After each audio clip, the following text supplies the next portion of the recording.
আপনার ফেসবুকের email, mobile number, password কোনো কিছু যদি আপনার মনে না থাকে, তারপর আপনি আপনার ফেসবুক রিকভার করে নিতে পারেন। এমনকি আপনার ফেসবুকের নামও যদি মনে না থাকে, আপনি আপনার ফেসবুকটা রিকভার করে নিতে পারবেন। চলুন দেখিয়ে দিচ্ছি কিভাবে তা রিকভার করবেন। আর এরকম ইন্টারেস্টিং ভিডিও পেতে অবশ্যই আমার এটি ফলো দিয়ে রাখবেন। Now let's see. রিকভারের জন্য প্রথমে আপনি ক্রোম ব্রাউজারে চলে যাবেন। যাওয়ার পর সার্চ বারে লিখবেন ফেসবুক লগইন।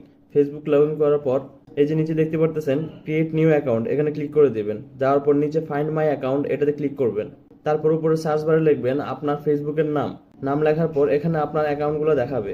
আপনার অ্যাকাউন্টটা খুঁজে পেলে আপনার অ্যাকাউন্টে ক্লিক করার পর নিচে ট্রাই অ্যানাদার ওয়ে, এখানে ক্লিক করার পর আপনার মোবাইল নাম্বার এবং আপনার যে ইমেল দেখাবে, ওটা যদি অ্যাক্টিভ থাকে তাহলে ক্লিক করার পর কন্টিনিউ ক্লিক করলে আপনার ইমেল অথবা নাম্বারের মধ্যে ছয় সংখ্যার একটা কোড চলে যাবে। 6 সংখ্যার কোড দিলে ফেসবুকটি রিকভার হয়ে যাবে। যদি আপনার ইমেল, পাসওয়ার্ড এমনকি আপনার ফেসবুকের নাম মনে না থাকে, তাহলে আপনার কি করতে হবে, বের হওয়ার পর নিচে এই যে নিচে দেখতে পারতেছেন I can see my account, এখানে ক্লিক করবেন। ক্লিক করার